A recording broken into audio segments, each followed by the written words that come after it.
Kick off summer with Memorial Day savings at Lowe's. Right now, get 5 Scott's Naturescapes 1.5 cubic foot mulch bags for just $10. Plus, get up to 40% off select major appliances and save an extra $50 on every $500 you spend on select major appliances $396 or more. Lowe's, we help, you save.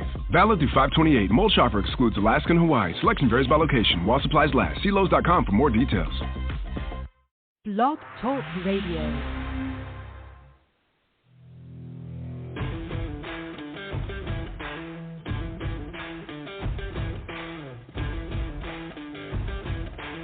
The following broadcast is brought to you by the iGolf Sports Network. Golf Talk Live is sponsored by the iGolf Sports Network and Golf Tips Magazine. Here's Andrew to tell you more about our sponsors. iGolf Sports is a live stream broadcast and media production company providing quality programming designed to attract the golfing enthusiast. And Golf Tips, the game's most in-depth instruction magazine, including reviews on the latest equipment, tips from top teaching professionals, all designed to help you improve from tee to green. Welcome to Golf Talk Live with your host, Ted Odorico. Join Ted each week as he speaks with some of the best in golf. This week's special guest will join us a bit later.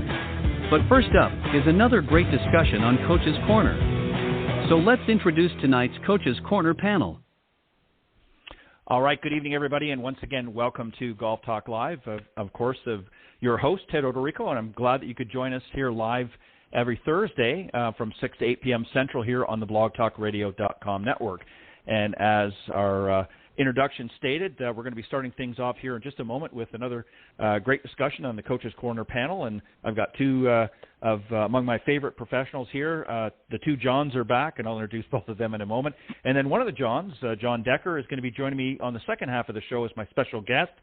He's the Director of Instruction at the Medallion Club, and he's going to talk about his new website, his audio book, and a few other things as well we've got cooking on the show. So I hope you'll stick around and join us for that discussion as well. But let me introduce the guys and bring them out, and then we'll get into tonight's Coach's Corner panel discussion. First up is John Hughes. He's a PGA Master Professional, the honorary president of the North Florida PGA section, and he was the recipient of the 2013 PGA of America Horton Smith Award. He's also a senior editor and Golf Tips Magazine Top 25 instructor, plus he's part of the Golf Tips advisory staff. Also, as I mentioned, John Decker, he is the Director of Instruction at the Medallion Club in Columbus, Ohio. He's also a senior editor and Top 25 instructor at Golf Tips Magazine. And in 2015, he was named Southern Ohio Teacher of the Year. He's also authored a book, Golf is My Life, Glorifying God Through the Game, which, of course, includes a Bible study. And he's also a public speaker. So two great guys, both Johns, and I'm looking forward to tonight's discussion. So, guys, welcome to Coach's Corner panel. Hello, thank you, Ted. All right, so I've had you guys on together before, so I think how we'll do this is John D. and John H. I think is the easiest way to avoid any confusion for either you guys or also for the audience to know who's actually responding to the questions and that. So, John H., I'm going to start with you if you don't mind. And the first question, what we're going to cover tonight is really some key concepts to help those break par, those that really want to shoot some low numbers. Obviously, this can apply to everybody, but particularly those that are really trying to go low. There's some key points that have been put together here. So, John H., I'm going to start with you. And the first one is really strategizing off the tee. So you want to hit a shot you feel 100% confident off the tee, whether it's the first hole or one of the other 18. And you don't want to just sort of pick up, whether it's you pick up a driver or whatever it is that you sort of bash around the trees every shot.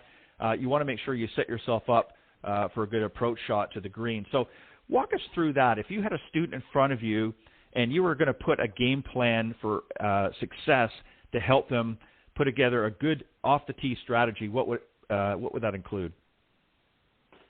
Well, first off, thanks, Ted, for the opportunity. As always, John, great to be with you again on Coach's Corner. Always a fun conversation. I do this on a regular basis with my clients. I just completed an encore session today with a regular client who came down from Ohio for the day. And we were talking about strategizing his second shot from the tee. He's a strong enough player where bashing the driver, as you said, may not work. It may put him at a disadvantage from a approach shot standpoint of view. I think, and I've addressed some of this in Golf Tips magazine within the Milestones articles that I do for the magazine. Based on where you are, I think what you've got to do, say if you're trying to break 100, is get something in your hand that you can put in play. It may not always be the driver. It may be 3-wood. It may be 5-wood. It may be a hybrid. It may be an iron. But at the same time, are you playing a tee box that allows you to keep it in play versus bashing it down the fairway? I think you're always trying to set up your next shot regardless of what milestone you're trying to break. When you're talking about 90 and even 80, yes, you're searching for more distance, but we still got to keep it in the fairway. But at the same time, can you learn to shape your shots? Can you learn to put the ball where you want it to be placed? But when you're talking about breaking 70, it's not only about putting it in play. It's literally about understanding which holes to attack, which holes not to attack, which holes to take the iron off the tee and maybe lay back a little bit less comfortable a distance instead of 150, or we lay it back 180, because the green sets you up for the 180 shot versus the 150, believe it or not. Most people think the closer you are, the better, and that's not necessarily true. I always go by this, that a great decision followed by a great setup will always camouflage a poor performance. And that goes for any shot, but in particular with tee shots, it's not always driver. Yes, it's bomb and gouge right now, and I'm not going to sit and try to debate the relevance and the importance of further length. But what good is it if you can't play it, if you can't find it, if it's in someone else's zip code? And it's okay to gradually build that distance. It's a matter of placing the club that you can control and get maximum distance out of, which provides you the best opportunity to break that scoring milestone. Yeah, that's a great way to sort of unpack that first question. And, you know, it really comes down to course management is really comes into play here because, as you pointed out, it's not about, you know, how necessarily how far you hit it, and it becomes where is your next shot, where do you want it to play from? If you're on maybe a shorter par 4 where you can quite easily, in most cases, if you're a better player, you can get 2 and 2, one of the things that you want to be able to do is once you decide, okay, where do I need to be, it may not be something as simple as hitting it down the middle of the fairway. You may need to be on the left or the right side of the fairway in order to give you a better strike, if you will, or a better opportunity on your second shot or your next shot. So, you know, strategy really comes into play here. And a lot of times we hear, you know, guys on the lesson tee, people say, well, I just want to hit it out down the middle of the fairway. I don't really care. You know, I want to get a little more distance, and I just want to be – and that's good for the most part. But I think once you become a more accomplished player, it becomes really about strategy and where do I want to position in the fairway, again, left or right, or maybe laying back a little bit more, as you suggest, John, depending on what's waiting for us on the green. So a great way to unpack that, and I think you hit all the points very well. JD, this one is going to be for you. Number 2 here is dealing with bad shots and disappointment. We know we can do better, so we get frustrated with ourselves so that we can't let it go. You know, that spoils a few holes in a row, and then the round sort of, I guess, essentially goes out the window. Give us an idea of how we deal with bad shots, because we know they're going to happen. Even the best players in the world have some bad shots. We saw a few of them in the Masters that just took place last weekend. Give us a perspective here of what's the best way for you to articulate to your students what they need to do when they're faced with some bad shots and disappointment. What can they do to sort of continue on and get back on track? Well, Ted, first of all, thank you for having me on the show. And John, as always, I thoroughly enjoy being on with you. I always learn something, and you help me as well just listening to you. So I really enjoy being on the show with you. This is a great question. I think this is getting more into, you know, the attitude that you bring to the golf course. I've worked with really great players who have bad attitudes, and I've worked with really poor players who have great attitudes. And so, I think that the guys that are ultimately successful are the ones who can shake off adversity and understand that golf, if you expect to go out and just play a perfectly clean round and not have any adversity and not have any bad shots and not have any situations where, it doesn't go as planned, you're fooling yourself. That golf is not like that. Golf is like life, and you literally have to take it one shot at a time. And so it's very important that you have the right attitude. And so, I tell my students all the time, especially my juniors, I said, I had a junior the other day that was not doing too well during the lesson and was getting frustrated. And I had to have a little talk with him. And I said, and I finally told him, I said, it doesn't take talent to have a good attitude. So I think that's very important. The first thing that I have my students do when they hit a bad shot is basically look at this as an opportunity to work on. So, for example, if you hit the ball and you miss the green, and let's say that you go in the bunker, instead of having a negative, turn it into a positive. Say, now I get to go hit, I get to work on my bunker game, or now I get to go hit my flop shot. I love hitting that shot, or the long bunker shot, whatever it is that you like to hit. I think that having that attitude is very important. And so when you're practicing, I think that you will ultimately play as you practice. I always encourage my students when they're practicing to give themselves all kind of difficult shots around the green. So, uphill, downhill lies, ball below the feet, ball above the feet, all these different shots around the green, because ultimately the key to saving, the bad shots are going to be your short game, whether it's your pitching, your chipping, and your putting, obviously. So doing those types of drills. Another thing that will help you if you struggle in this area is to go out and play some games by yourself on the course, as long as it's not too crowded, where it's like that you play two balls and then you hit your two shots, and whichever shot is the better shot, you don't play that one. You go play the one that's the worst shot. And then from there you hit two balls and you don't play the better one. You again play the worst one. This teaches you how to deal with adversity, because very few people can hit two balls down the middle, hit two balls on the green, have two balls that roll right up to the cup and tap it in. Typically, you're going to hit maybe one good one and then one bad one. When you play that bad one, it teaches you how to deal with it, because you're not in the fairway, and you have to be creative.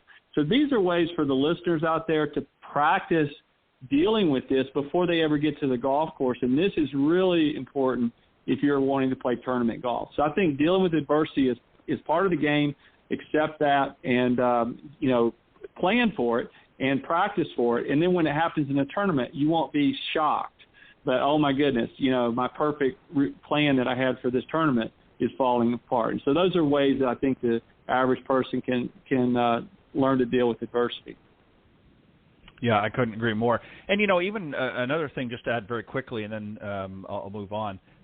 Even on the driving range, even if you're practicing, not necessarily before you play, but maybe in a practice session, a lot of times what I try to get students to do is, because obviously in the practice area, you have typically a much better setup or lie than sometimes what you might be faced with a golf course. So sometimes I will move up and down the range to give myself, sometimes they'll put it near the end where there might be a bit of a slope, and I'll actually play off of that just to give myself maybe that downhill or even an uphill, depending on which end I'm at.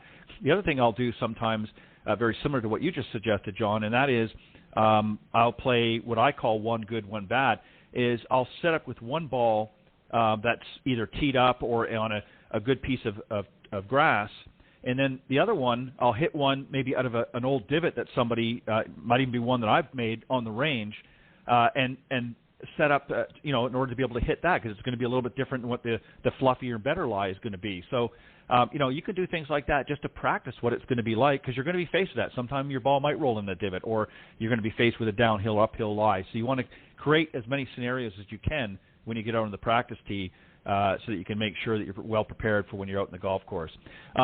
John H., I'm going to move on to you, and this sort of is a little bit of a follow-up from what John D. was just talking about, and this one is really, the next shot is a moment in history, so you want to make it count. So, in other words, by focusing purely on the execution of the next shot, you'll automatically forget the previous, whether it was good or bad. The most important is that you make sure that this shot you're standing over is the one you are comfortable with and are confident you can do it. So what do we need to do here? John gave us some great tips in that, but you want to focus on the next shot.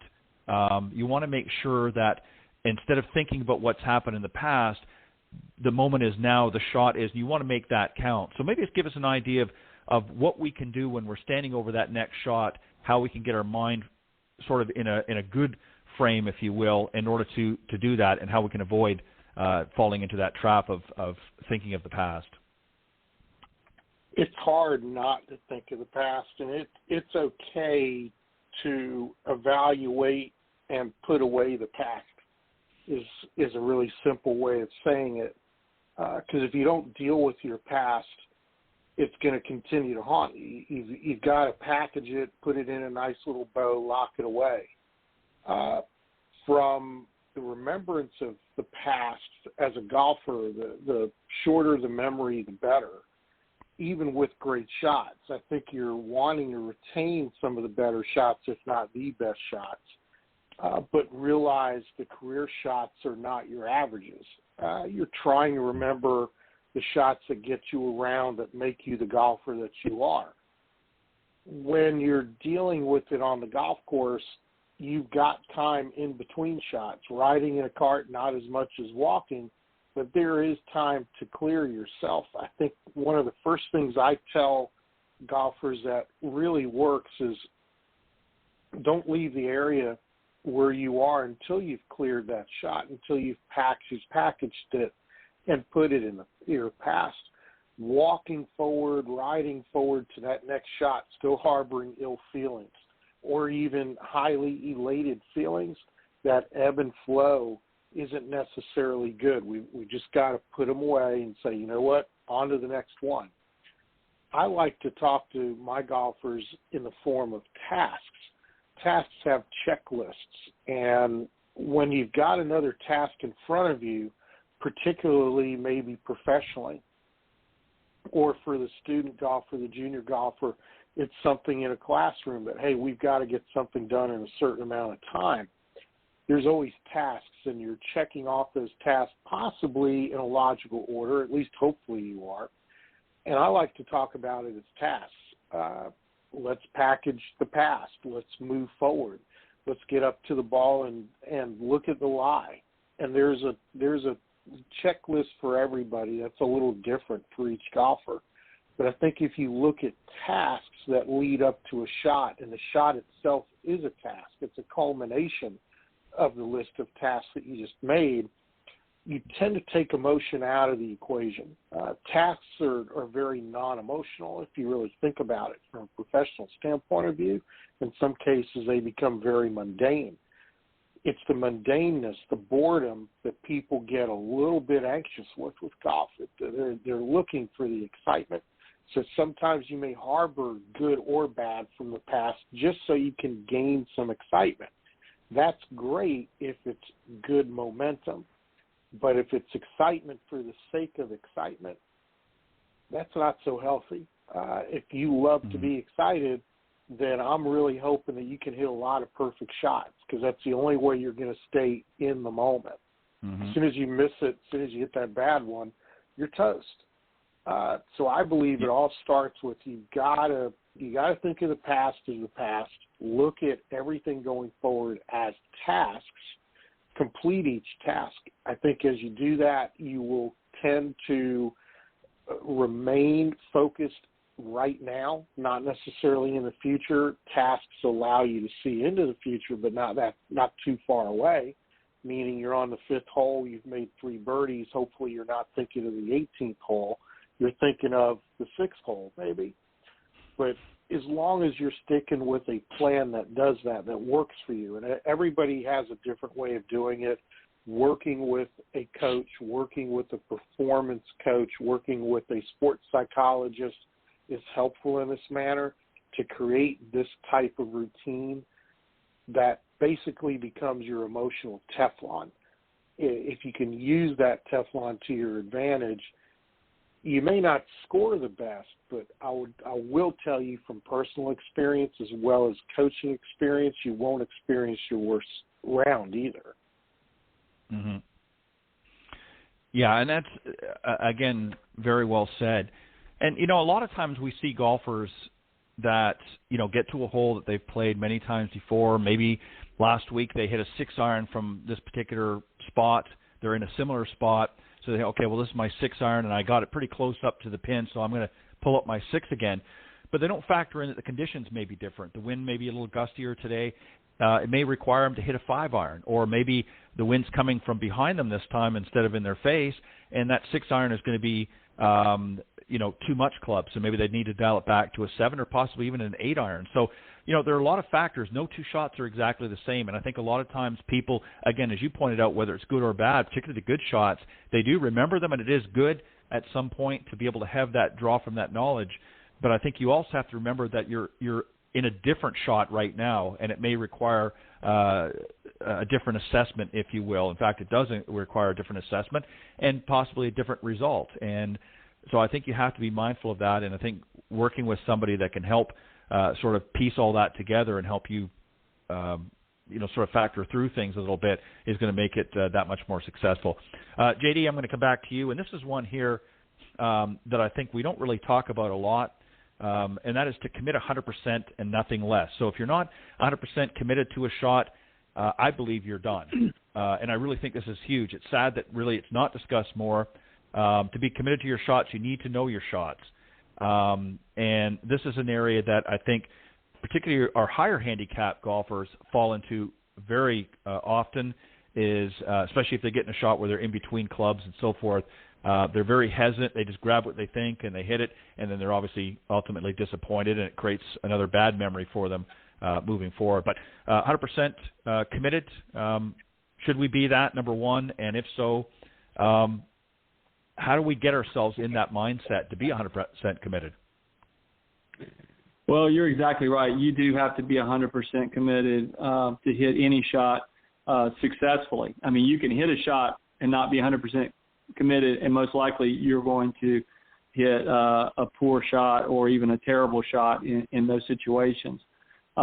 It's interesting because a lot of times when I go out on the golf course with younger players, like a lot of teenagers and even some adults, they might be in the trees, and I say, okay, how are we going to play it from here? And instinctively, the majority of them will say, well, I'm going to try to hit it between those two trees. There's an opening. Everyone loves to talk about the opening that they have. And so a lot of times I'll let the student hit the shot. And I'm amazed. A lot of times they can do it, but a lot of times they don't. And one of the things I always try to say to them is, I would rather you commit 100% to the wrong shot than not commit to the right shot. So if in the situation, I'll say to them, okay, you tried to hit the ball between those two trees and you pulled it off. That's great. But here's what I would prefer from a percentage standpoint. It'd be much safer if you hit it out sideways or laterally out here to the fairway. And we went from there because you did hit it between two trees, but you're not on the green. And so by playing over here, you've increased your odds of hitting the green, getting out in the fairway and hitting the green by doing it the safer way. You're obviously going to increase your odds of being on the green in two shots. It's going to take you two shots anyway. So that's an example right there of when people get in trouble is, committing to a shot and then being able to take that and turn it into a score. A lot of times when you're out in the fairway and you're in between clubs, that is another situation where you see a lot of people who they can't make the commitment one way or the other, and they're in between clubs, not only in their hands, they'll hold two clubs in their hands, but in their mind they're in between two clubs. And so I always tell them, play the shot that you can hit. Play the one. Mm-hmm. So for me, when I get in between a 7 and an 8 iron, 90% of the time, I'm going to take the 7-iron, I'm going to choke down on it, and I'm going to make a 3/4 swing, and I'm going to hit more of like a punch shot. That I feel much more comfortable doing that than trying to take an 8-iron and hit a full 8-iron. Because if I know that if I hit a full 8-iron, I'm a high ball hitter. I know that if I hit a full shot, I'm going to hit it higher in the air, and then now the wind is going to affect it.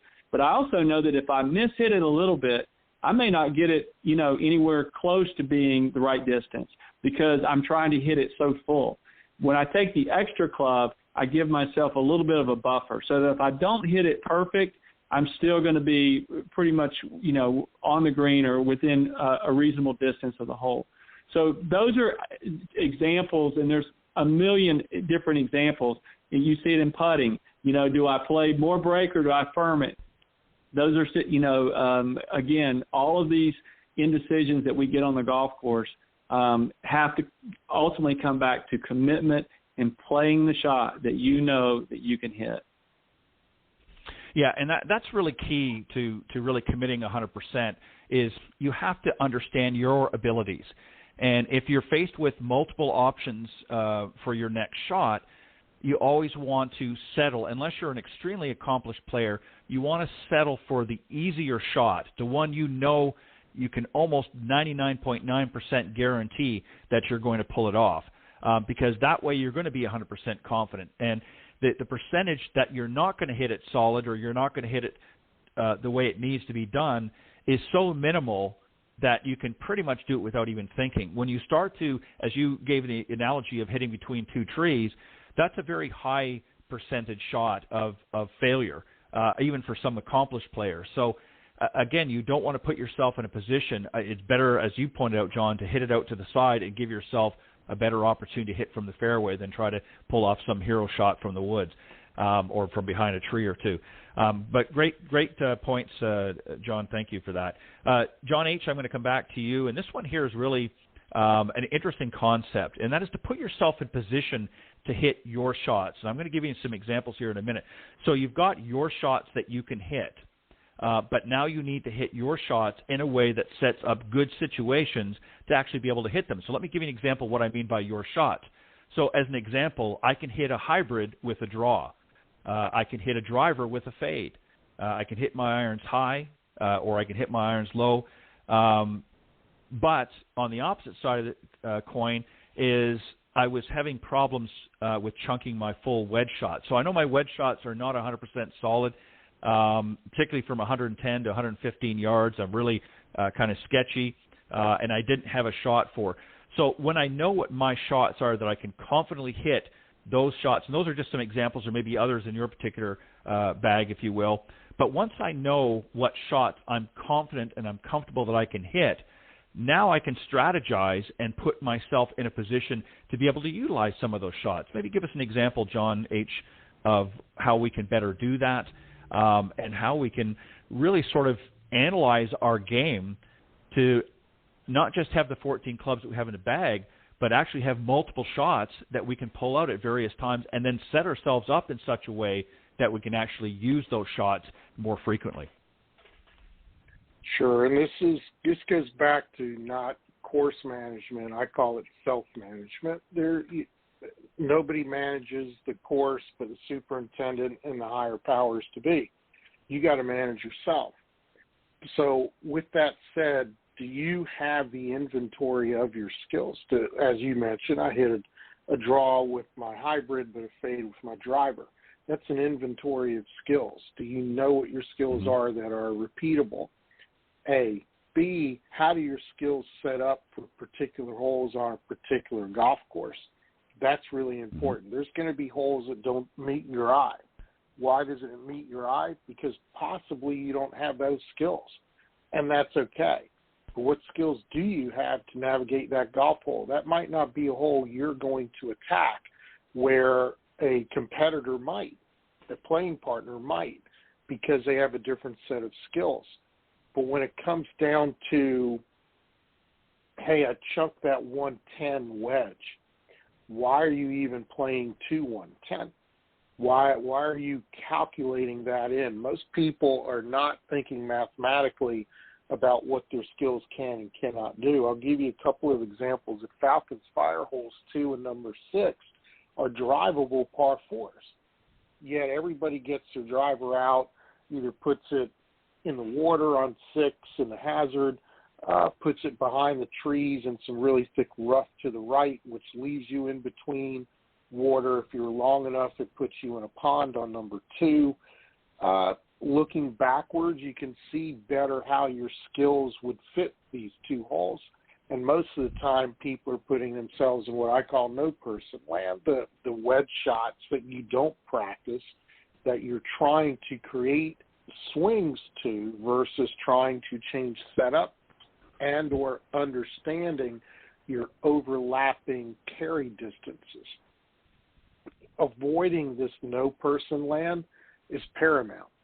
If you're trying to hit driver there and it's going to leave you a 40-yard flip wedge and you don't practice the flip wedge, then why are you hitting driver? You should be hitting something to a more comfortable yardage. Is it 110 and you chunk it? Let's avoid that too. But I hit my irons well, as you described. What irons do I hit the best and which ones do I hit most accurately? If you're using some kind of statistical package that's tracking that, you're going to have that answer. And now on the tee, instead of hitting driver, maybe I'm hitting that 4-iron on number 6. Maybe on number 2, I'm hitting hybrid to put me 130, 135 back to a little bit bigger target. That's more receptive than hole number 6 is. It's all a matter of understanding the golf course, but most importantly, understanding your skills and realizing how these skills fit into the golf holes. And when you do that, looking backwards, you get a little cleaner picture, while at the same time, you get a better understanding of decision-making. Again, better decisions is always going to allow you to set up better. Setup isn't always necessarily just you. It's setting up the next shot as well. It's setting up your next putt by a better approach shot to middle of greens versus attacking pins. Again, it goes back to your shot shapes, whether you hit it high, low, left, right, and understanding what skills you have control of from those certain distances and or with those certain clubs. When you're talking about breaking the bigger milestones, breaking 80 more often, especially breaking 70, not only understanding your skills, but being able to acquire new skills, particularly with trajectory and spin control, are paramount. Without those, you can't break those milestones. When you're breaking 80, you get to learn them first. You get to experiment with them. You get to feel what you're capable of and the skills you're capable of comfortably performing when you're out on the golf course. To break that 70 mark, you've been practicing those, and you're not going to try something unless absolutely necessary that you haven't done before in practice under pressure. That's really the hallmark of trying to use your skills to the best of advantage. But I would tell you point blank, Scotty Scheffler probably has a no person's land. And if you go back and look at all 4 rounds, he did probably a wonderful job of avoiding it, unless by accident the ball took a carom to one of those yardages and or he had to play one of those yardages due to being in trouble with the previous shot. It's all a matter of great decisions to avoid that, but you have to be able to make decisions off of great information. What are your skills? How does the hole set up? What will work best for you? There's no one particular way. As you mentioned before, it could be wind conditions, atmospheric, it could be wet, dry. All that's taken into consideration. Yeah, excuse me. Pardon me. And, you know, you put it very well, because it really is having a good understanding of your skill set. What skill, pardon me. Sorry, a little water went down the wrong way. It's understanding your skill set and what you bring to the table. And the better that you can identify those skills, the more successful you're going to be in mapping out a strategy to play your next round. So a great answer, and you unpacked that one very well as well.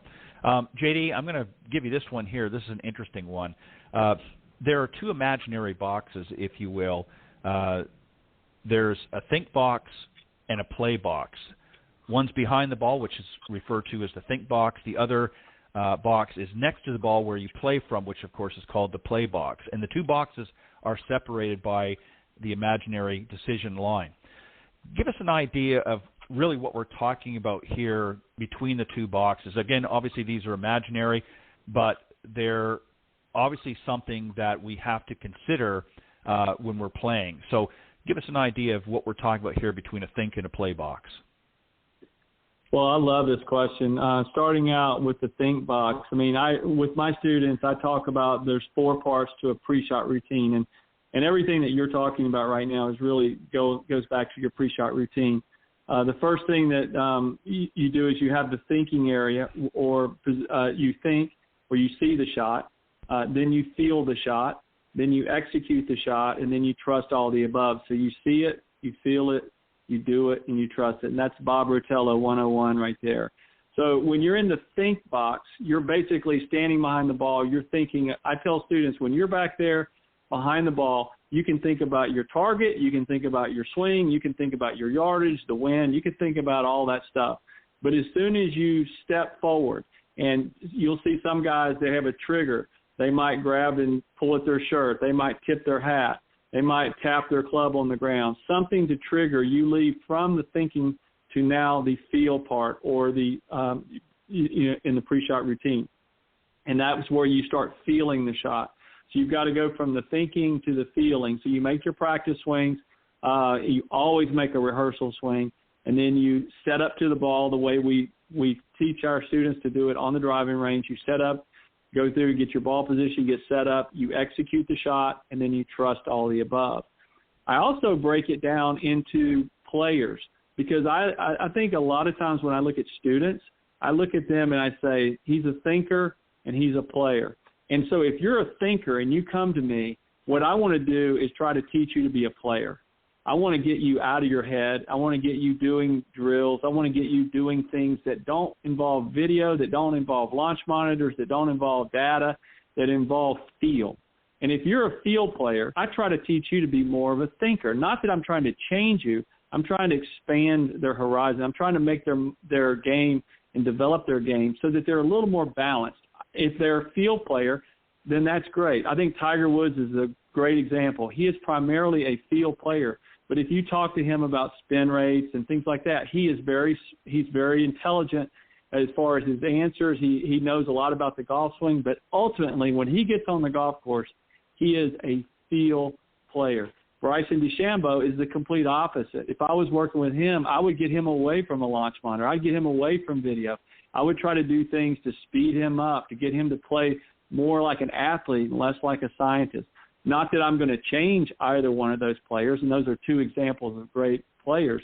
But what it does is it develops them in ways that is different. And in my opinion, that's how you grow as a player. That's how you grow in learning more about yourself and how to because you can't always if you're a field player, you can't always just rely on feel. Sometimes you have to sit back and look at percentages and say, this is a much smarter play for me to do this, and be more analytical in your decision. So those are examples of the feel versus the thinker, and it's one of the most fascinating parts to teaching, I think, and it's something that I enjoy discussing with all my students. Yeah, and it's also important too, and thank you for that, John. Is you have to make it between moving from your think box to your play box, a decision has to be made. As you pointed out, John, you can pretty much think about all those different things, whether it's your target, whether it's your swing or what have you beforehand.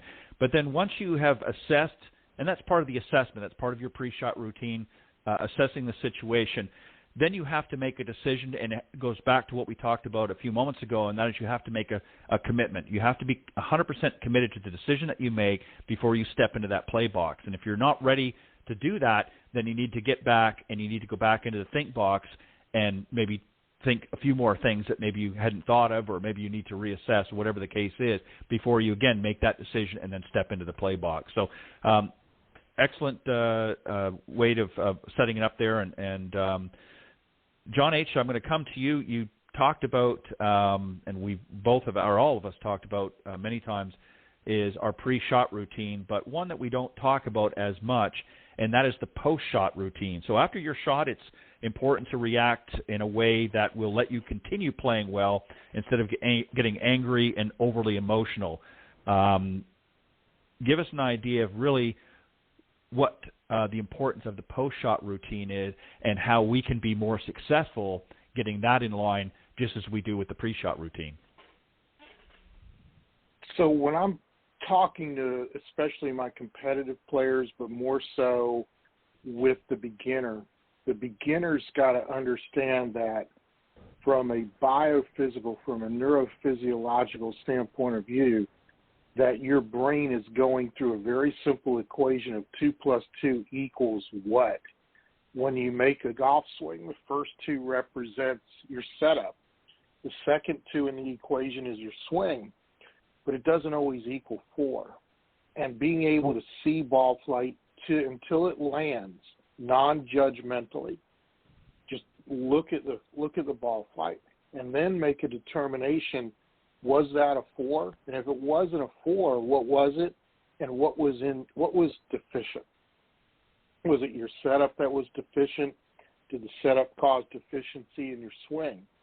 You've got to do that first and foremost to be able to go on. It's not necessarily what you're feeling so much as connecting what you're feeling to what you're seeing. And that's even more important. The less you have played, the less experience you have with this. With the better players, I'm always reminding of this because this really is the start, the trigger of your post-swing evaluation. So you can wrap everything up in a tidy little bow and go on. You'll see this on TV quite often where a tour player, male or female, old or young, will make a swing.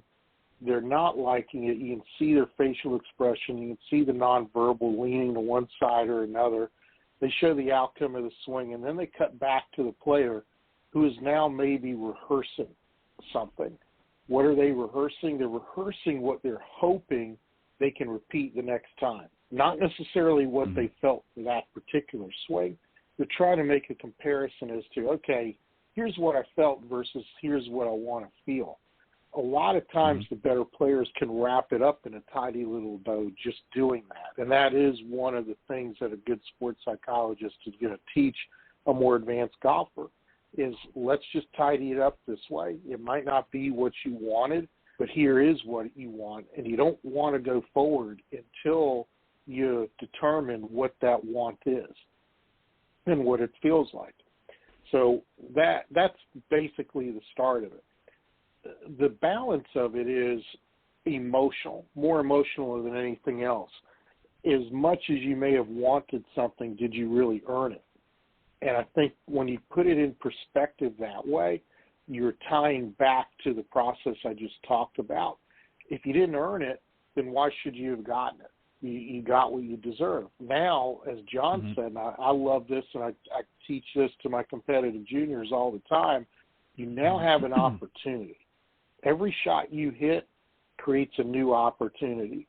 And I also talk about it as problem solving. How good of a problem solver are you? Are you ready to go solve the next problem? You have to have a clear mind to understand that. When you can look at this as an opportunity to solve another problem, and the only time you're going to do that is by clearing out the previous, you're going to become a better golfer just by nature.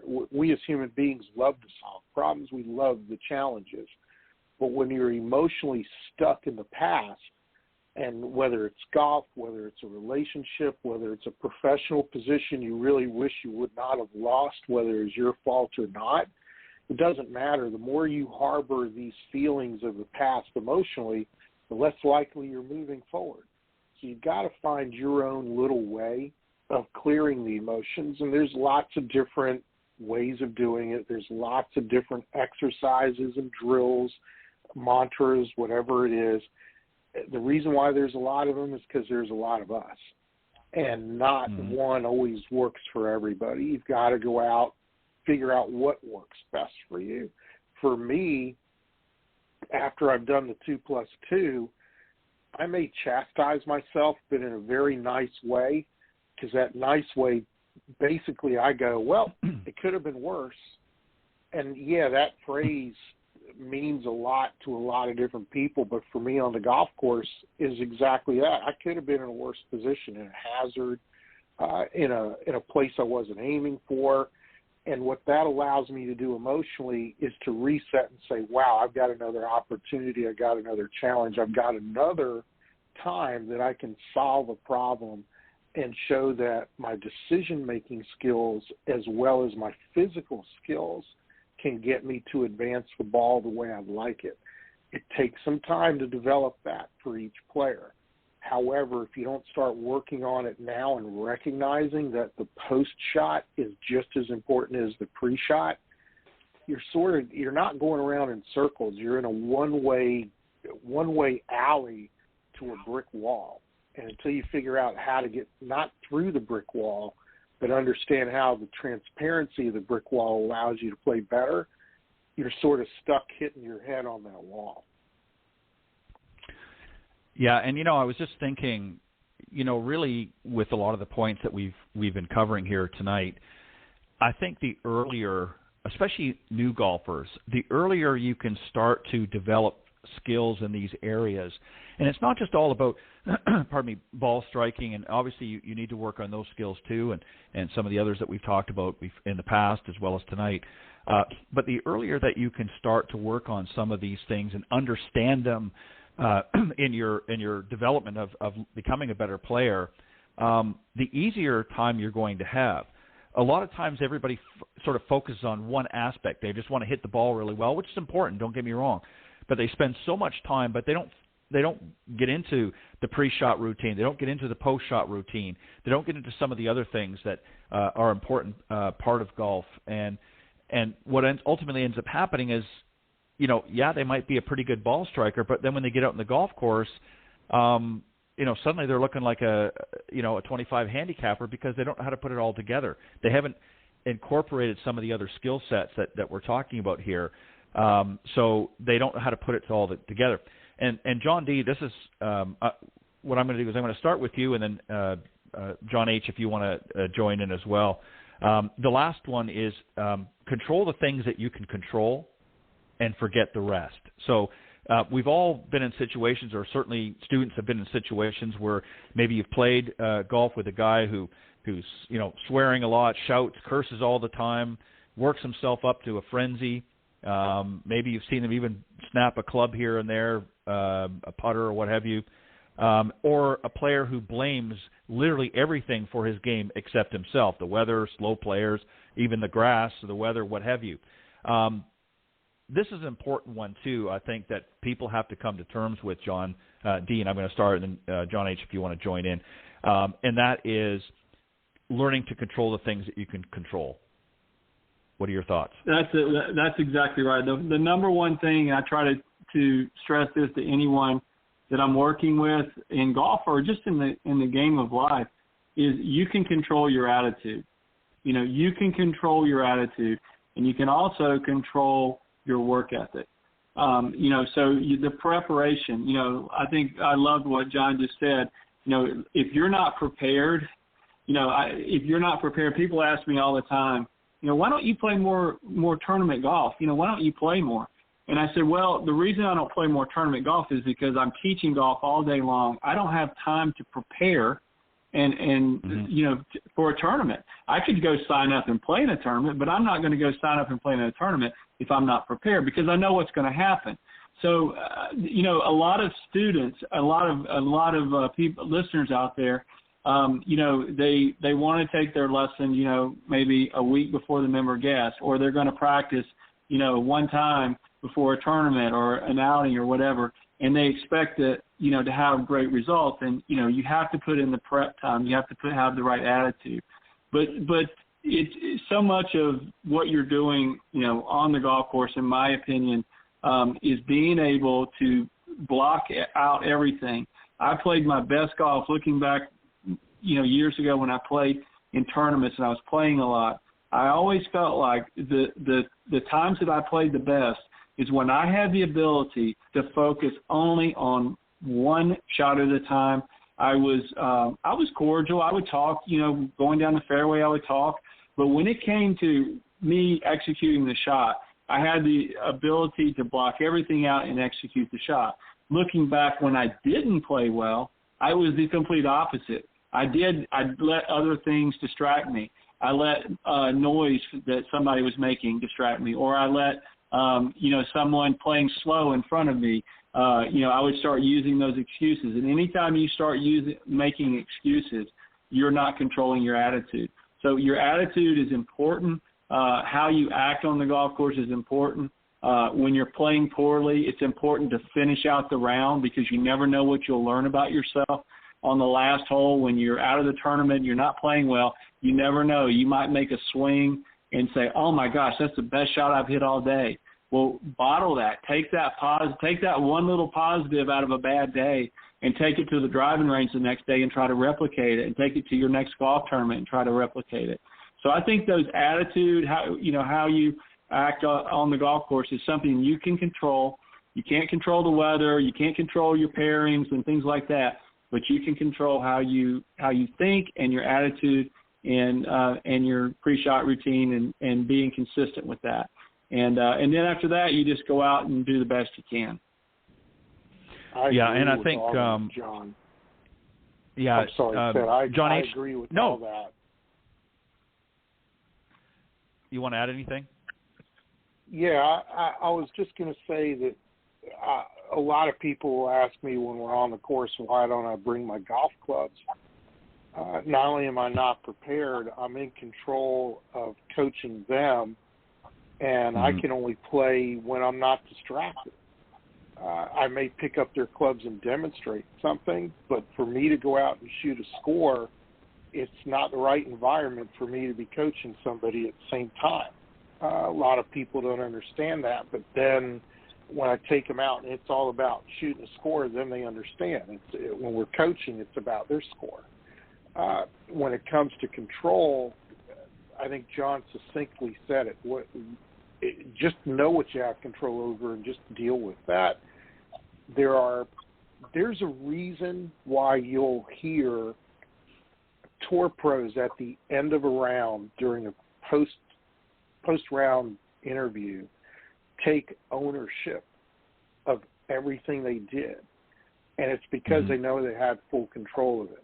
Behind the scenes, they may be blaming some people, and that's fine. And it's not unlike any professional athlete to distribute some blame. It's just part of the ego of an athlete. But they get over it quickly, especially the best ones, because they do take ownership of what they can control. They look at that as another challenge. Let's go out. What I didn't do right, let's go fix that right now. A great example is Scotty Scheffler's driver on 18 Saturday evening, and there was live video of him at 10:30 at night. They're trying to shut the lights off on the range, and he's still out there with Randy Smith trying to fix his driver. That's taking ownership. That's understanding what you have control of. It's literally a matter of checking your ego at the door sometimes for you to better understand that. Yeah, and I think it's also too, as both of you have put it, is bringing the right attitude. I mean, I think you could probably cure a lot of golfers just by changing their attitude. I mean, I can't begin to tell you how many times I've had a student that'll come to me and already they're dumping the baggage. They're already talking about all the things that they're doing wrong, and they're not really thinking about any of the things that they're doing right. And a lot of times after we've done the assessment, there's a lot more that they're doing right than what they're doing wrong. But their attitude has they've programmed themselves to focus on the flaws or the disappointments or what have you, so much so that it overshadows the good parts. So I think you have to take ownership, but you can, as you both pointed out, you can only control what you can control, and you have to just sort of chuck the rest of it aside. Now, there's moments when you want to maybe have a deeper discussion or a deeper evaluation of what some of the problem areas are, and that's when you do that with your coach or your teaching pro, during the lessons. Investigate, analyze, and then put together a game plan with your coach that's going to help you overcome some of those, or certainly improve areas that you're currently struggling with. But I think to go to the golf course with that sort of baggage, if you will, with things that, as again, we've all pointed out many times, that you have no control, the weather conditions, your playing partners, you can't control what they're doing or not doing. You can only control what you're doing, and your attitude can really, and your emotions can get the better of you. And we've seen that many, many times, I'm sure all of us over the years. But great discussion, guys. It was very interesting, some great points, and I think we covered a lot of ground, and hopefully the listeners will take away something from this. And if not, then I want you to, after the show, because they're going to stick around for another hour, and John D. is going to take a quick break, and he's going to come back and join me. We've got some exciting things in his neck of the woods that we're going to talk about. But go back and you can listen to the first part of the show in its entirety a little bit later on. I'll tell you how you can do that. But, guys, thank you as always, and I'm going to give you a quick moment. John H., we'll start with you, and then, John, you can let the folks know how they can reach out. Mr. Hughes, go ahead. Sure. Again, Ted, thanks for the opportunity. I always enjoy the second Tuesday of the month with you and whoever's on with me. John Decker, always great to talk to you. Glad to see you this past winter, and best of luck to you as you and your clients strive forward for the season ahead of you. You can reach me very simply, John Hughes Golf, whether it's an ampersand, a hashtag, an email address, or a website. JohnHughesGolf.com is how you reach me. Just want to shamelessly plug an opportunity for you to join me at Macklemore, which is a top 100 course, one of the top 10 finishing holes in all the world this summer. Still have some dates open for that. It's a 3-week window where I'm doing a temporary coaching residency through a really good friend of mine, Charlie Reimer, who's director of operations there. Plenty of space to join me there, a beautiful facility, and all you got to do is contact me and get your dates put in, and we're good to go. So I hope you take advantage of that. And Ted, once again, thanks for the opportunity. I appreciate it. Always a pleasure, John, and I'll see you next month, second Tuesday. Second Thursday. Pardon me, second Thursday. All right, John D., how can the folks reach out to you? I know you're going to give it again later on, but you can go ahead and do it now, too, if you want. Well, thank you, Ted, once again for having me on the show. And John Hughes, I really enjoyed being on with you, as always. And I want to thank you for the hospitality you showed me when I was in Orlando for the show, and allowing me to do videos out at Metro West and at Falcon Spire and everything. So I really want to thank you again for that. Folks out there, if they want to reach me, I invite you to go to my website, deckergolf.com. You can also find me on social media, on Facebook, Instagram, YouTube, or LinkedIn. I have my book, Golf is My Life, Glorifying God Through the Game. I now have an Audible book with that as well, but you can download those, or you can download the book, the Audible book on Amazon Audible, or iTunes. And if you're looking for a public speaking, speaker, feel free to reach out to me as well. I do a lot of that, and with book signings as well. And also for the listeners out there, I recommend that you consider getting a subscription to Golf Tips Magazine. And I know John writes a lot of great articles, and I feature Fairways to Heavens in there as well. And I do instructional articles for that as well. So that's been a real thrill. So again, Ted, thank you for the opportunity, and John, great being with you again tonight. All right, guys. Thank you both for joining me on the Coach's Corner panel. Great discussion again. Mr. Hughes, I will see you next time. And John, go ahead and take a bit of a break, and you're going to be coming back here in a few moments, and we're going to have a great discussion on the second half of the program. But first, here's a quick message from Golf Tips Magazine. The following ad is sponsored by Golf Tips Magazine. Are you tired of being short off the tee? And what about those 3 putts? Forget about it. It's time you got serious about your game. Golf Tips, the most in-depth magazine in the industry. For over 30 years, Golf Tips has delivered expert content such as the latest golf instruction from America's top pros, simple-to-follow practice and game improvement drills, fitness and mental game tips, equipment, training aids, accessory and apparel reviews, golf destinations and travel tips for every budget, and so much more. Don't miss a single issue. Go to golftipsmag.com and subscribe today. All right, and again, you can go to golftipsmag.com and click on subscribe, and there's a number of ways that you can subscribe. You can get the print version, you can get a digital version, or you can get both, depending on what you prefer.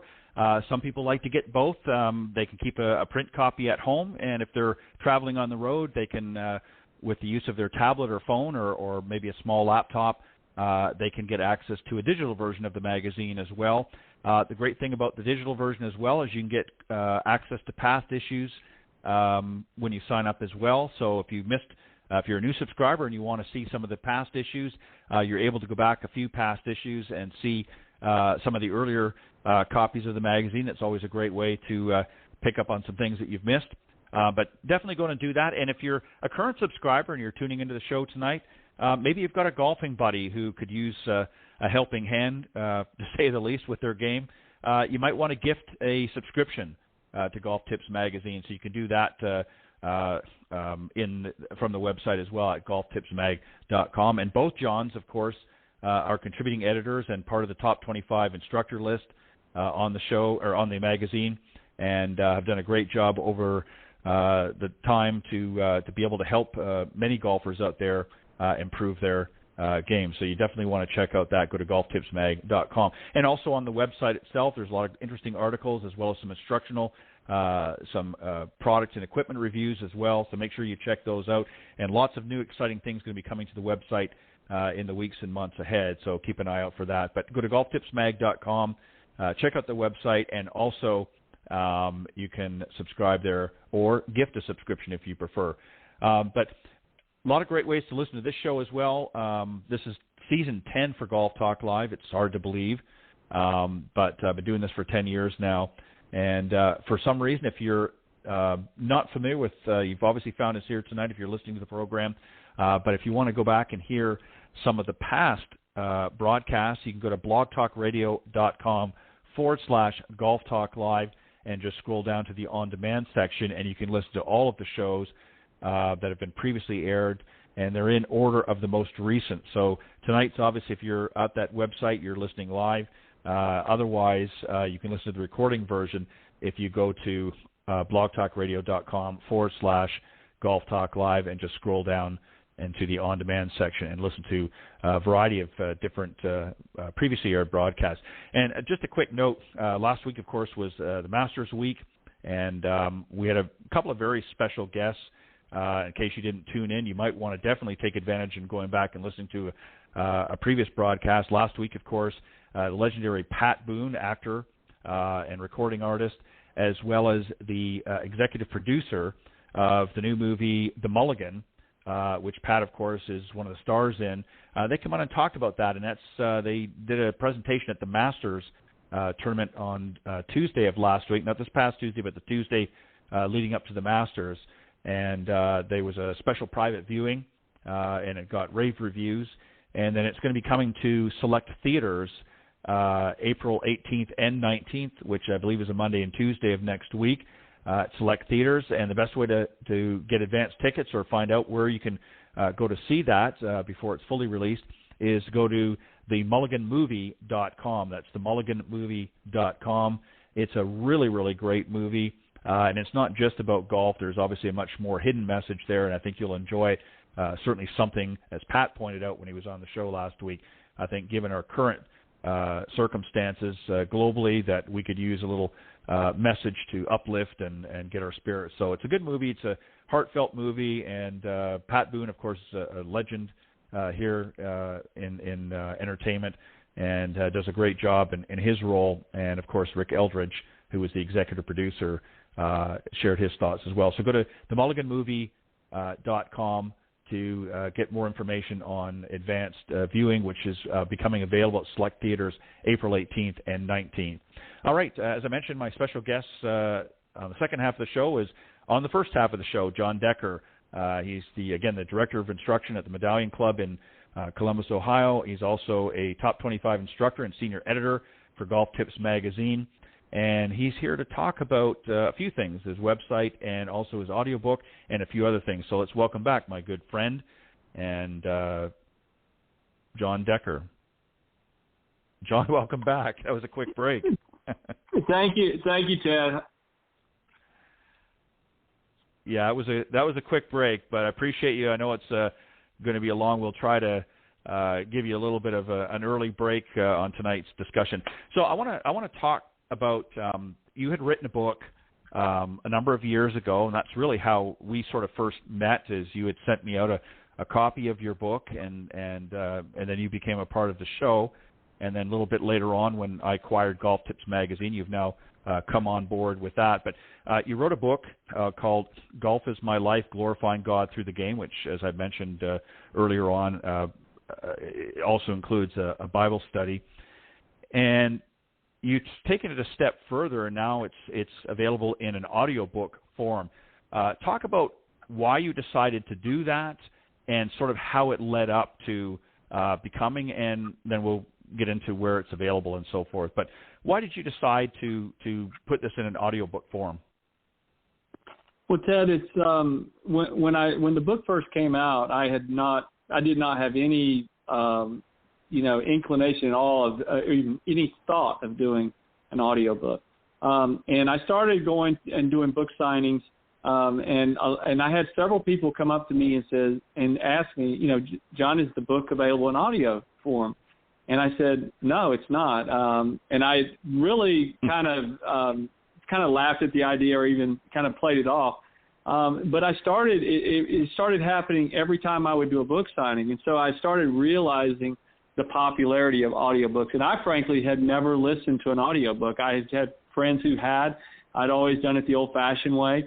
And so a couple years after the book was released in 2016, and then I started getting approached. Audiobooks Network reached out to me, and they had a salesman that reached out to me and asked if I would be interested in doing this. And I said no. I said I'm not interested.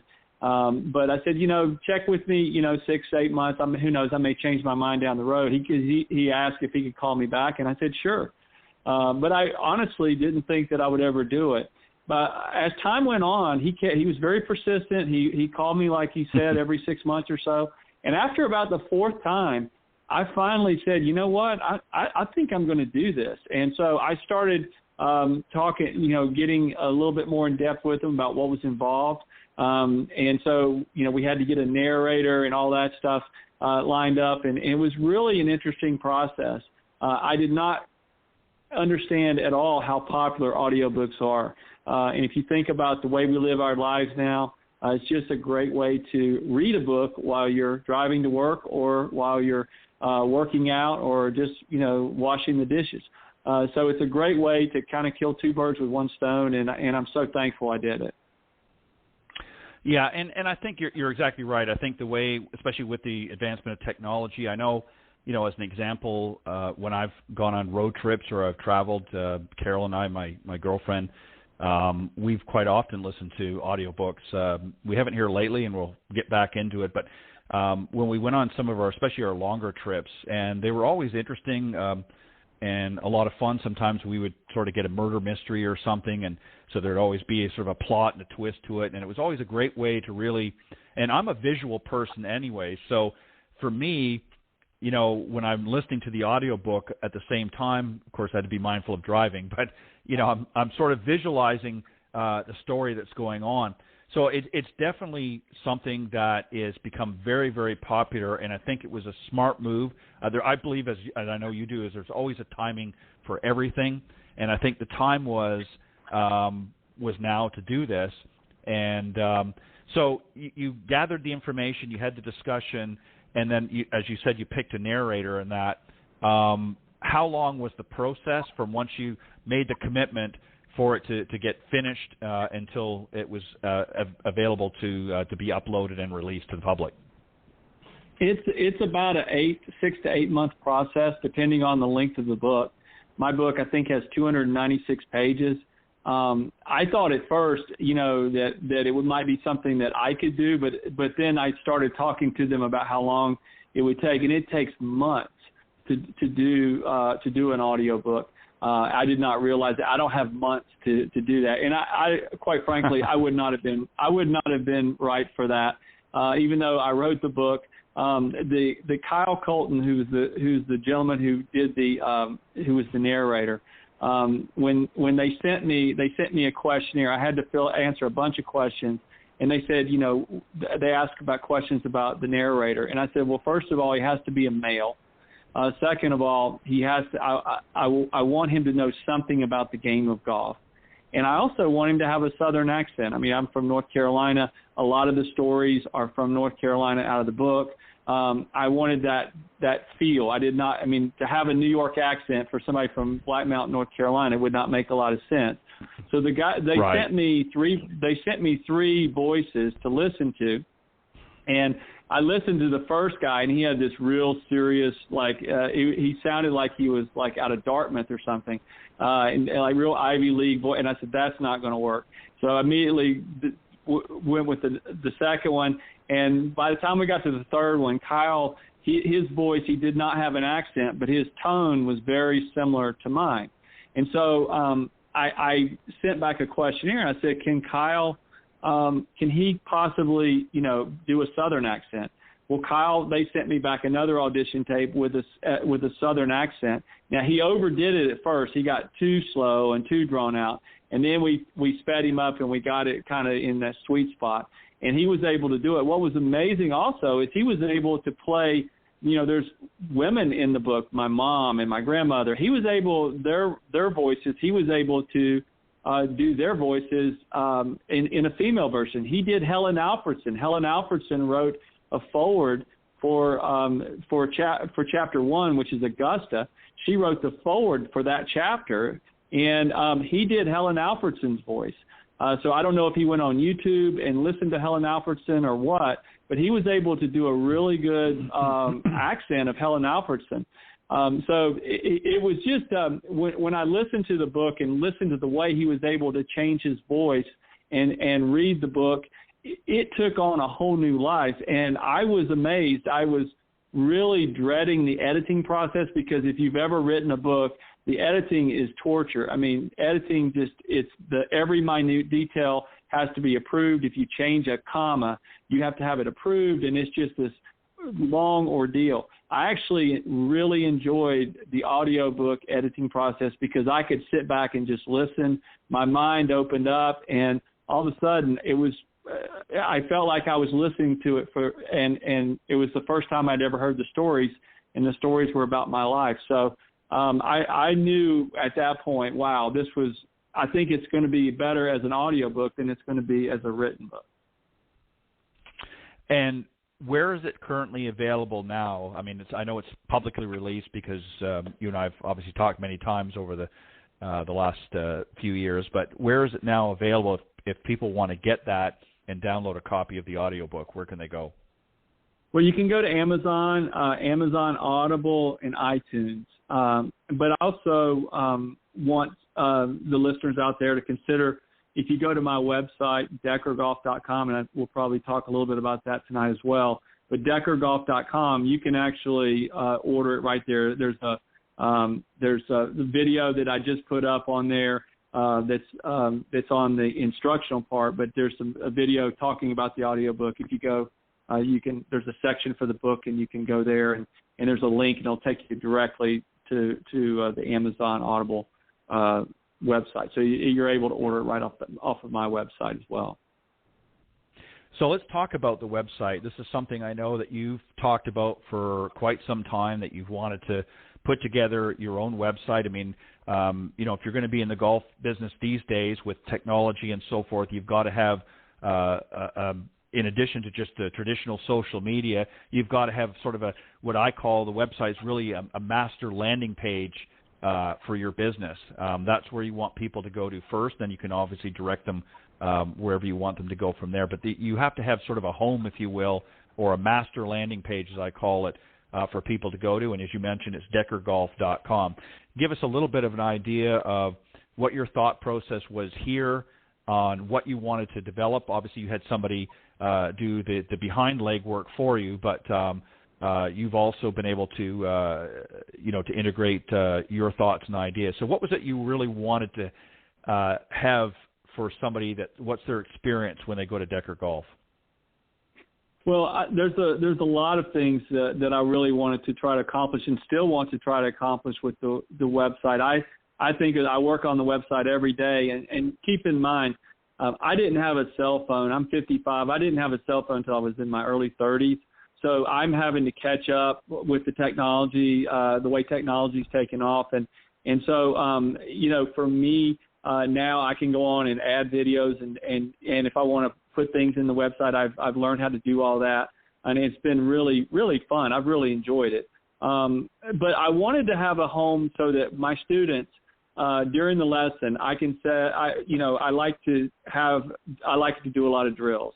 And I've shot a lot of videos over the last 5 years or so, over 300 that I am now moving to the website. And I've got the website broken down into full swing, putting, chipping, pitching, bunker, course management, and also golf fitness.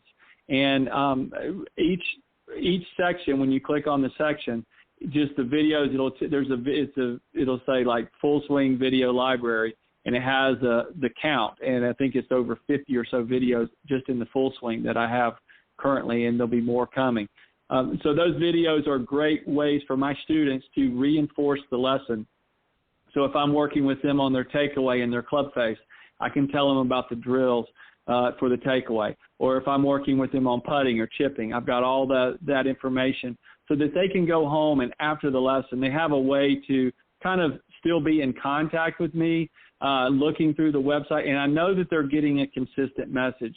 The problem is if you're trying to learn golf off YouTube, or if you're trying to, follow up your lessons on YouTube, once you get on there, it takes you to all these different people, and now all of a sudden you have all these messages that are coming at you about, one person says do this, the other person says do something completely opposite, and I think that you don't get any better. You may gather a lot of information on golf, but it's not going to help you when you're out on the golf course. I want my students to be getting a consistent message the way I was taught, the way I try to teach all of my students. And I look at this, and it's free. There's no cost to this. This is a free website. I do have the book information up there, and, there's going to be some plugs for the book and the audio book, obviously. But I don't have teaching aids or anything like that. Down the road, I am considering having a premium content part to the website where maybe you could pay a small monthly fee and get premium instruction, possibly throw in some online instruction with that, which would be a part of that. That is something in the future I would like to have as well as the online component, because I think that, students in different parts of the country or different parts of the world, it's nice to be able to start reaching out and teaching other people as well and developing new relationships. I think online instruction is something that is beneficial. I think that obviously being there in person and with the teacher is better, but I think that would be a way, something I would like to add to the website as well. Yeah, and I think the online presence is certainly a great starting point. Obviously, if the person is in close proximity to where you are, it's ideal to have them face-to-face to be able to meet who they're working with and on both sides. But the truth of the matter is, as you pointed out earlier, technology is been fast approaching over the last few decades, and particularly over the last 5 to 10 years. It's really ramped up now with the onslaught of AI or artificial intelligence. So there's a lot of things that can be done now. And I think coaches and teach professionals, particularly in golf, are learning to adapt to that and take advantage of it. So, yeah, that's definitely something that we always have to be on the lookout. I want to have you share something that was quite interesting. Obviously, he was a guest not too long ago, thanks to you, of course. But you got a chance to do some training with a friend of yours and a well-known media personality Craig Cann, who, of course, most people would remember him from the Golf Channel. He now has his own advisory group and does a lot of individual and corporate training. You had a chance to work with Craig not too long ago. In fact, when you were down in Florida, as John Hughes mentioned earlier, you got a chance to meet up with Craig and not just catch up, but actually spend a few days or a little bit of time with him. Tell us about that experience and what were some of the things that you guys talked about and worked on. Well, it was just a great experience. It was. I went there for several reasons. Number one is I'm trying to build a brand, a teaching brand, and I wanted his advice. I wanted his help. I'm the first to admit that I know my strengths and I know my weaknesses. I love the marketing part, but I wanted to know, I wanted to know concrete things that I could do to help make my brand better, and he was able to help me a lot with that. We also worked on my public speaking.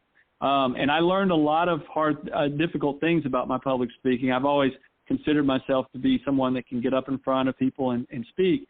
But it was a very difficult process to go through because I was having to do public speaking in front of him and my fiance, who happened to be there as well. And I wasn't prepared for it wasn't like I went in there with a prepared speech. He would throw things at me and give me things to do. And it was really great training. It was something very much like you would take in a public speaking class, but it was much better than that. His ability to find what it is that you do well, whoever goes to see him, and then he wants you to be able to tell your story and stand out and say, why would people pay attention to you? Why do people want to listen to you? What is it about you that they want to hear? And so then you have to really start doing some introspective thinking. It's not boasting. It's not getting up there and saying I'm the best teacher that's ever taught the game. That's not what it's about. It's about what it is that you're trying to sell, what it is that you're trying to convey, the message you're going to try to convey. And I know my lane. I know the things that I want. I know that presenting golf is something that I feel that I'm good at, and I want to bring the Christian element as well. And so I want to hone in on the churches. I want to hone in on Bible studies. I want to hone in on youth groups, on groups that are fundraisers for, any kind of community in development or anything that's going on along those lines. I want to be front and center because golf instruction is a great way, and the game of golf, is a great way to raise money in the community. It's a great way to raise money for churches or organizations. They're always having scrambles. They're always having golf events. It's a fun way to bring revenue to that organization. Well, most of those organizations want to have a public speaker. They want to have someone kind of be a keynote speaker for the event, the award ceremony, whatever it is.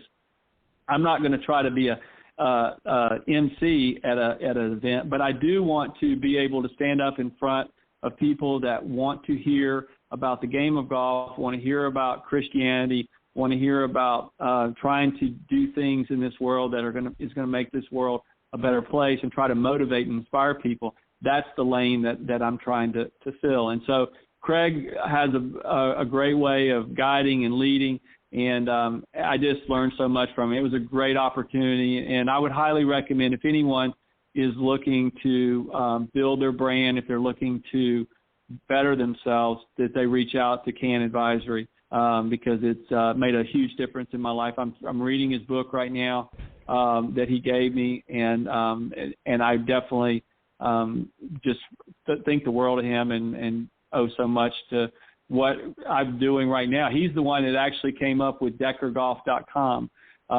He actually gave me that information previously because one thing about my name that's frustrating is I spell my name Jon. If I say John Decker, no one ever spells my first name correctly. So going with DeckerGolf.com, it's a no-brainer, and it makes things easy when you're speaking with people. You don't have to spell out your first name. And so that's always something that, I give him credit for that as well.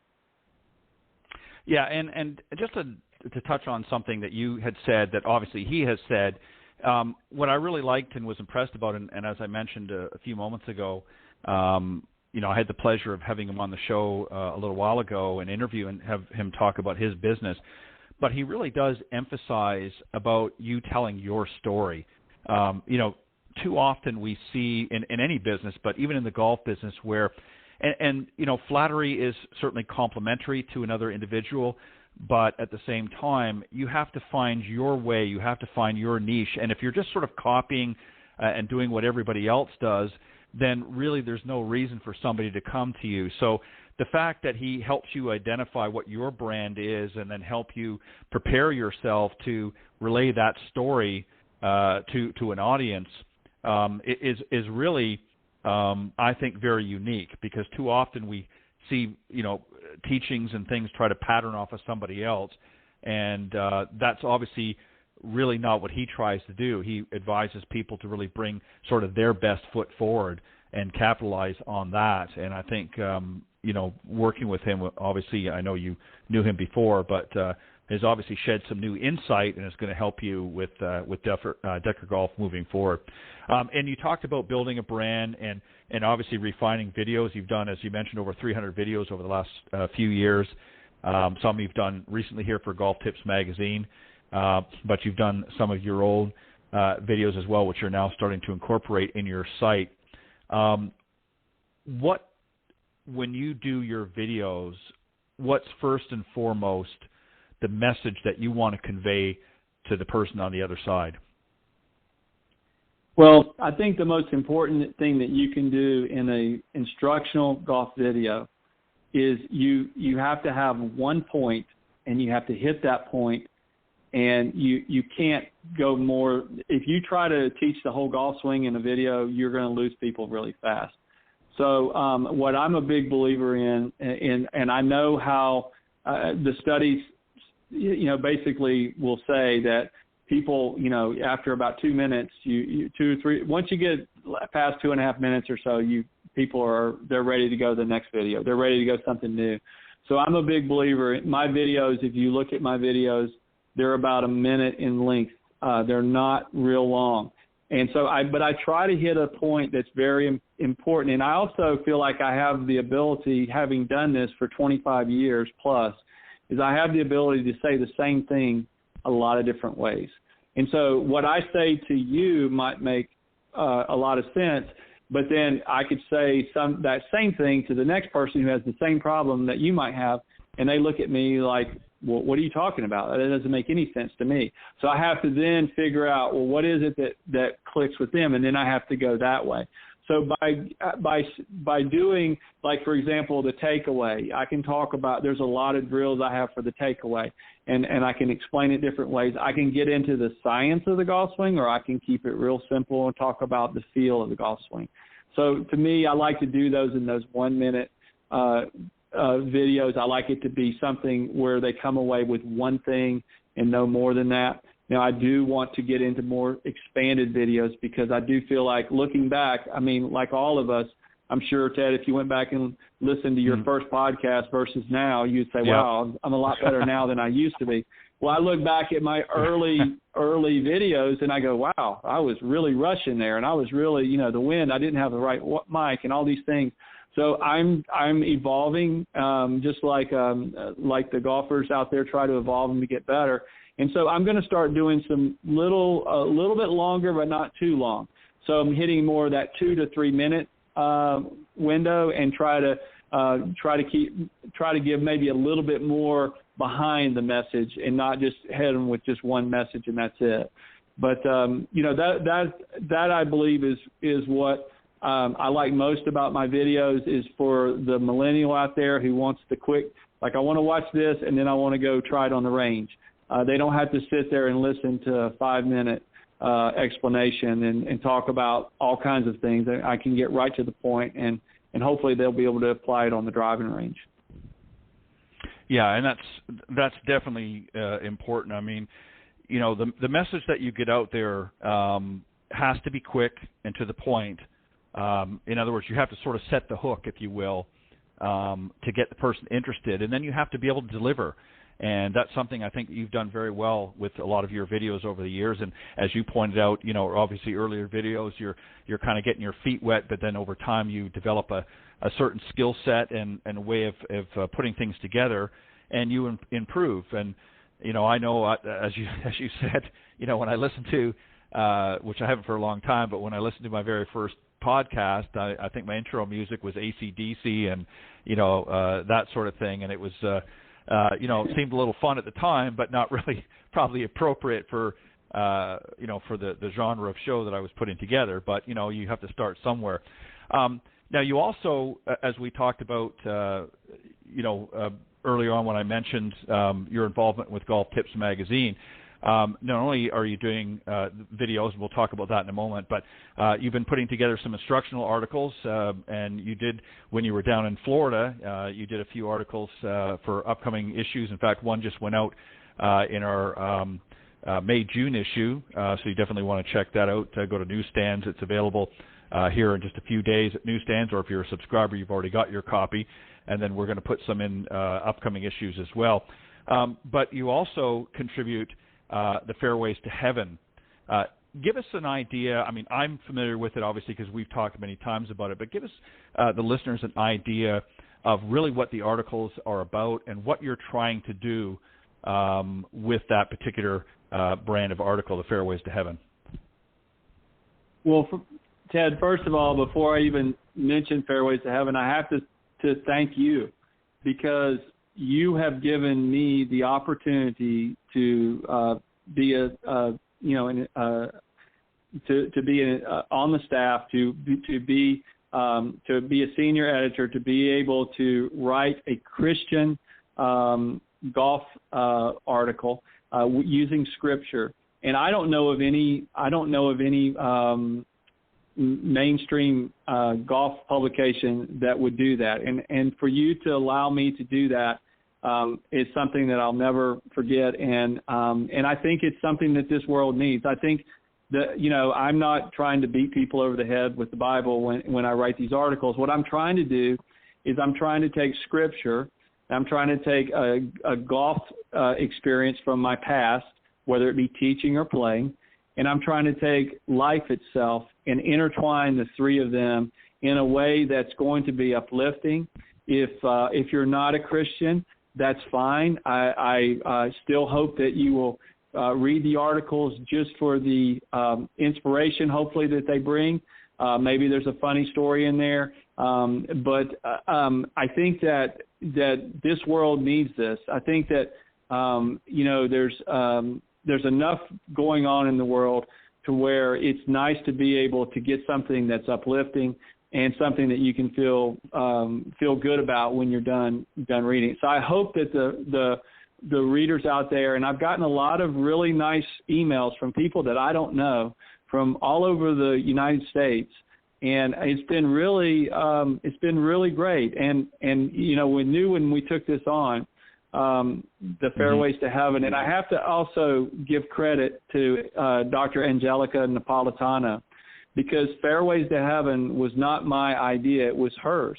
She actually had that name, and she said it to me one time. We became good friends. We actually tried to do a podcast together, and we were talking one time, and she said, she said something about Fairways to Heaven, and I said, I love that. I said, I love that. I said, that is exactly what I would want to call, my next book, or I would want to have as being a feature. It just hit me, and I asked her if it would be okay for me to use that for this feature, and she said yes. And so I give her a lot of credit, because there's a lot of people, it was her idea, and there's a lot of people in this world who might shy away from that and say no. So I really want to give her a lot of credit for. I love her for letting me do that, and that was just such a great thing. And so I love the name Fairways to Heaven, but I try to start every article out with Scripture, tell a life story, and tell a golf story, and intertwine them all. Yeah, and I think it's interesting because, really, like you said, you're not really trying to drive a specific message home, or it's not necessarily a purely just a biblical article. I mean, obviously, again, you're including scripture in that, and you're entwining the various components to it. So I really challenge the listeners here, and obviously those that are interested in the magazine, to pick up a copy if you're not currently subscribing, but grab a copy. It's available at any Barnes & Noble, and Books A Million are two of the large chains that carry it, but most of your local bookstores will that carry magazines. Certainly most of them will have it as well. But to challenge you to really read these articles, because they're very, very well written. Kudos to you, John, for that. But there's really a lot more to them than just the biblical aspect to it. So you've done a very good job, and it's been an interesting, and you're exactly right. This was something, and you and I have had this discussion. It was a little bit nerve-wracking a little bit earlier on, because we weren't sure how it was going to be received, because it's not something that's commonly put in, certainly not in the golfing world. And really, to be quite honest, in a lot of sports magazine and even mainstream magazines, you're not seeing a lot of that type of content being put forth for whatever reason. That's a whole different topic. But so it's really a challenge for me to say, do we want to do that? And the feedback has been overwhelmingly positive. Certainly, you're always going to get a few naysayers, but for the most part, I would say probably 99% of the people that have come across the magazine and read those articles obviously enjoy them and are glad that it's part of the magazine. So I think we've got something here. And I know that you're going to expand on that as time goes on as well, not just within the magazine, but obviously yourself. You're putting the articles, I know, up on deckergolf.com as they're published. So you're continuing forward. And then it's also really helping, as you said, with your public speaking as well. This is something that you're using to sort of gravitate into more public speaking through churches and other religious organizations and so forth. Correct? That is correct. I think it was about maybe 10 years ago, I mean, I'd kind of reached a point where I'd had a lot of burnout with teaching golf. I mean, that's all I was doing. I was just teaching golf every single day, whether it be in Florida or whether it be in Ohio. And I finally got to the point where, like, is this my only purpose in life, is to teach golf? I love teaching and I love the game, but I kept thinking there has to be more. By going and writing this book and taking on and rededicating my faith and rededicating my life in my Christian walk, has really opened up the doors to what I feel like my true purpose in this life is. And I have two things that I want to do with every Fairways to Heaven and with the book. And I have another book that I'm hopefully going to be writing here soon. And I want to do two things with that. I want to grow the game of golf, and I want to grow Christianity. And those two things, golf has been very good to me. Everything that I have done with my career, I think of just my personal life and just the game and playing, I owe so much to the game. It is up to every golf professional out there to grow the game, and they all, I mean, the majority of them do. And there's a lot of great golf professionals out there. But I also have even a higher calling, and that's to grow Christianity, and that's to, coming up on Easter this weekend, and to all the listeners out there that celebrate Passover Saturday and Easter on Sunday. I wish you a happy weekend, and I hope everyone has a great time and with their family and friends. And so that, to me, that's where where I look at the purpose of this and say, this is what the lane that God created for me. And honestly, at first, it was a little nerve-wracking. It was scary. I felt like I did lose some relationships because of it. But I know that now I feel the confidence, and I feel like God is leading me, and I'm doing what I'm supposed to do. And I'm looking forward to see where He takes me next. Yeah, well said. There's always going to be, a situation in our lives, it doesn't matter what we do, where you're going to have naysayers. I look at, and, I draw a lot of inspiration from somebody like Tim Tebow, for instance, who experienced a great amount of success in football, was a very strong collegiate player, and went on to play professional for a period of time, and went through a lot of public criticism, still does, for his beliefs, and he stood with it and just decided that he had a higher calling, and has chosen to fulfill that. And I give him a lot of credit, and he was really, and I don't mean from a personal standpoint, because obviously I haven't had the pleasure of meeting him, and hopefully at one point I will, but just from his story and his journey was really the turning point for me to say, you know what, I think we need to move forward with this component in the magazine, because I thought, you know what, you can't live your life worrying about what everybody else is going to think. And, if it's going to offend some, we can put just about anything in the magazine and somebody may or may not be offended. So you can't live your life like that. And I think it's been a good addition to the magazine. It's been very well received, much better than probably what either one of us anticipated, given, again, the current times. But we'll keep moving forward with it and keep expanding on it, and hopefully, we'll find other ways of working it through. I want to very quickly talk about, you mentioned a little bit about videos. I know you're doing some videos now, but you're going to continue to do some for Golf Tip. What are some of the plans or thoughts that you had, and if you want to share a few of them now, or we can save that for another time. Moving forward with Golf Tips, I know you want to continue to do some other videos for that platform as well. Yes, one of the video series that I would love to do is I would really love to have a video series that focuses on junior golf, where I can film some of my juniors that I work with doing the drills and the things that we work on. So that, because I do want to grow the game of golf. And I think a lot of times, kids like watching other kids do things, and to see them do drills. And these kids are all, anywhere from maybe 7th grade to, maybe juniors or seniors in high school. So, but that's something that I would like to do a series on that. That's something that I think that's missing in a lot of the golf publications. I don't feel like that they spend enough time focusing on junior golf. So that would be a series that I would like to do with the videos. I would like to get into some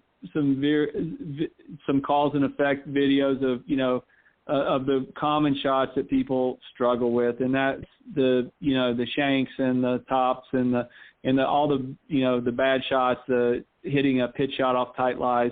Those videos I think are always going to be popular, but I would also like to get more into some of the golf fitness, and I've got some ideas about some golf fitness videos that I'm going to be doing. I would like to do this winter. One of my goals, I keep saying this, but I'm going to do it, is I want to get TPI certified, and I want to have that part of my website really rock solid, because I think that is most important. There's not a listener out there who can't get stronger or can't get more flexible, because that is it's one of those two components that typically is holding you back into getting those longer drives, or being able to do whatever it is you're working on with your teachers. So much of the time it's fitness related. And so I think that is something that I would like to really do in the video series, and I think I want to start incorporating that some in my instructional articles for the magazine as well, because I think that would be beneficial as well. Yeah, and I think, especially as we get older, I think we neglect that aspect of our physical fitness, And, a lot of times just going to the gym is not necessarily enough, or not necessarily conducive to helping your golf game. There's specific exercises and drills, if need be, that can help you improve things like your core or stretching and so forth, that are more golf specific. They're going to help you with your game, as opposed to just going and doing a few dumbbell curls or what have you. So there's a lot of good things, and I think that's a great idea. And I think also the junior golf is something that we want to do, because the truth be known, we want to this is a game that we want to pass on to the next generations, and we're starting to, one of the, I guess, for lack of better words, positives that have come out of this recent COVID dilemma that we've been faced with here over the last couple of years is that golf has really seen not only a resurgence of golfers that have played for years that came back out in order to find other avenues of entertainment or just to get out of the house for a while, but also a new generation of people that never picked up the game or never played or even thought about playing before. In a roundabout way, we're kind of forced to do so. And so it's been very, very good for golf. We're all seeing the benefits of it. And I think, we owe it to them to find ways of not just teaching them and showing them how to play and enjoy the game, but how to have fun in general and how to really get the most not only of your golf game, but take some of those lessons that you might learn out in the golf course or on the practice tee can also be applicable in life and vice versa. So I think there's a lot of synergy there, for lack of better words, to help both in life and in golf. And I think this new generation is really about having fun. They want to make it more of an entertainment as opposed to a typical country club experience. Not that we don't want to include that as well. So I think there's lots of room for flexibility, and I think we can do a lot of things with the magazine moving forward. And I'm always happy to have you, as I am with many of the others, part of the magazine and your contributions as we move forward. But John, I'm going to give you a few minutes break here, just because I know that you were on for the hour before, and I don't want Carla to be upset at me for keeping you busy too long. But one last thing I'm going to get in, and if you want to just sort of give a sneak peek, we don't want to give them too much information, but you sort of I didn't want to bring it up because I wasn't sure if you were ready to talk about it at all. But you mentioned about maybe you're going to work on another book. Give us a sneak peek at what that's going to be about. Well, it's going to be yes. I have made up my mind that I'm going to write another book, and it's going to be called Fairways to Heaven, One Shot at a Time. And it's basically, originally I thought about doing a devotional, but once I started doing the Fairways to Heaven articles, I started thinking to myself, if I were to take these articles and then intertwine some other stories with them. I've got basically a book. It's right there, and the idea in the one shot at a time is basically in the game of life and in the game of golf, you have to approach them one shot at a time. So that's all of the lessons from the book would be in the essence of dealing with daily, taking each day one day at a time, and on the golf course taking every shot one at a time. So that would be the nuts and bolts of what I want to do with the book. So I'm real excited about it. And I also am going to have you've already agreed to it. So it's now official, but you're going to write the foreword for the book. And I couldn't think of anybody that would do a better job, because you are the one that have given me the opportunity to write for the magazine.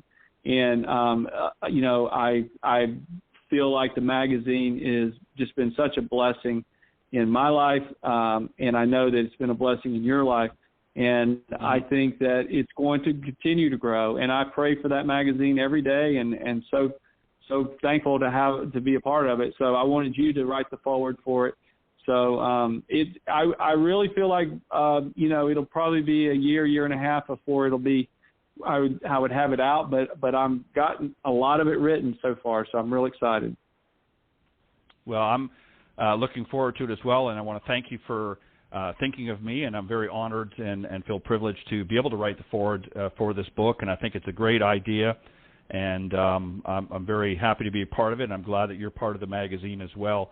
And I'll try to do my best not to take a year and a half to write the foreword, so you'll have it in plenty of time, but I'll put some good words together for you, and hopefully things will work well. But I think it's a great idea, and I think we need more of that in this world, to be able to work together and collaborate. And I think that's really part of the journey of life is, and what we're asked to do here is that to really not only love one another, but obviously to be able to work and create together. And I think we can do some great things, as I said, moving forward. But John, congratulations on the website. Congratulations on the audiobook and all of the work that you've done, not only for the magazine, but you're doing with all of your students as well, and helping to make this world a little better place for a lot of people out there. And I know you've got some other exciting things happening in your life. You're engaged now, as you've mentioned to me, and Carla, of course, is your fiance, and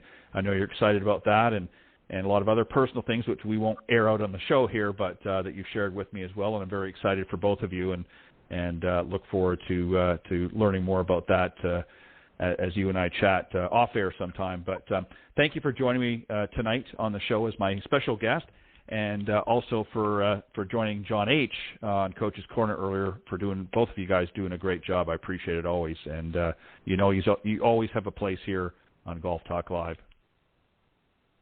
Well, thank you very much, Ted. It was a pleasure being with you, and to all the listeners out there, happy Easter and happy Passover, and have a safe and happy holiday, and hopefully you'll have a great golfing year this year. Well said.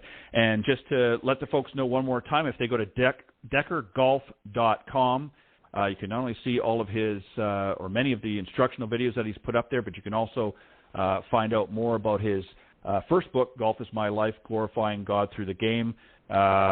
Both the print version you can order directly through the site, and as well you can also, there's a link there for the audio book, and we'll keep an eye out for any new information on there as well, but go to deckergolf.com to get caught up on all of the things that we talked about here tonight. But John, thank you as always, and happy Easter to you and Carla, and I look forward to you joining me again on a future show, and we'll talk again real soon about some of the upcoming articles.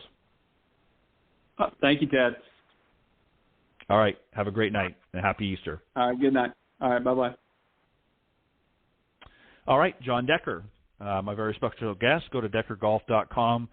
His contact information is there as well, and you can see some great videos and also get more information on both the hard copy book and the audio book, as well as some other information, the articles, the Fairways to Heaven articles that we talked about tonight. He's been posting them up there as well once they become published. So you can, if you didn't see them in the magazine, you can certainly read them there. All right, I want to thank, again, both the guys for doing a great job on Coach's Corner, and I look forward to seeing you guys next Thursday here on Golf Talk Live. God bless everybody, and happy Easter. Thanks for joining us. We hope you enjoyed this week's broadcast of Golf Talk Live. We'd like to thank this week's Coach's Corner panel, and a special thank you to tonight's guest. Remember to join Ted every Thursday from 6 to 8 p.m. Central on Golf Talk Live. And be sure to follow Ted on Facebook, Twitter, and Instagram. If you're interested in being a guest on Golf Talk Live, send Ted an email at ted.golftalklive@gmail.com. This has been a production of the iGolf Sports Network.